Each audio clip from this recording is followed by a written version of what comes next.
وما كان الله ليطلعكم على الغيب، اور نہیں اللہ کے اطلاع دے تم لوگوں کو غیب کی، ولكن اللہ یجتبی من رسلہ من یشاء،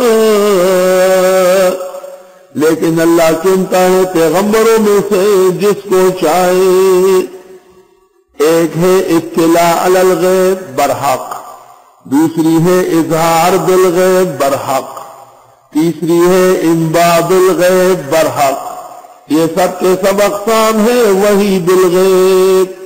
ذالک من انباء الغیب نوحی الیک، لیکن بدعتی کہتے ثابت ہو گیا۔ کیا چیز ثابت ہو گئی؟ اطلاع علی الغیب، اس میں اختلاف ہی نہیں تھا۔ رسول کریم صلی اللہ علیہ وسلم نے قیامت تک خوشخبری دی غیب ہے۔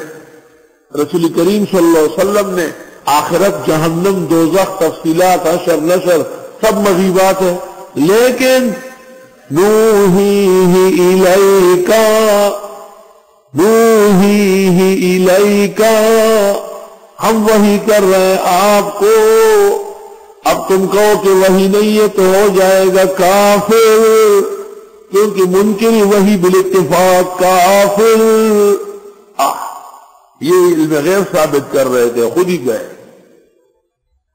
وَلَكِنَّ اللَّهَ يَجْتَبِي مِن رُّسُلِهِ مَن يَشَاءُ، لیکن اللہ چنتا ہے پیغمبروں میں سے جس کو چاہے۔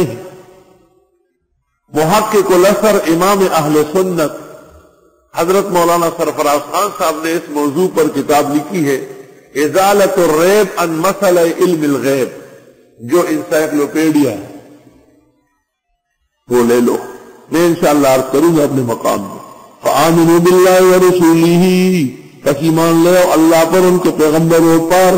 وَإِن تُؤْمِنُوا وَتَتَّقُوا، اور اگر تم ایمان لائے اور بچ کے رہے، فَلَكُمْ أَجْرٌ عَظِيمٌ، تمہارے لیے اجر بڑا ہوگا۔ عجیب بات سنو کہ علم غیب میں ان کا اختلاف ہم سے نہیں ہے، قرآن سے ہے۔ یہ تو قرآن کا آپ آیت پڑھیں گے کہ علم غیب نہیں، وہ کہیں گے ہے، تو بھئی آپ نے تو آیت کا انکار کر لیا۔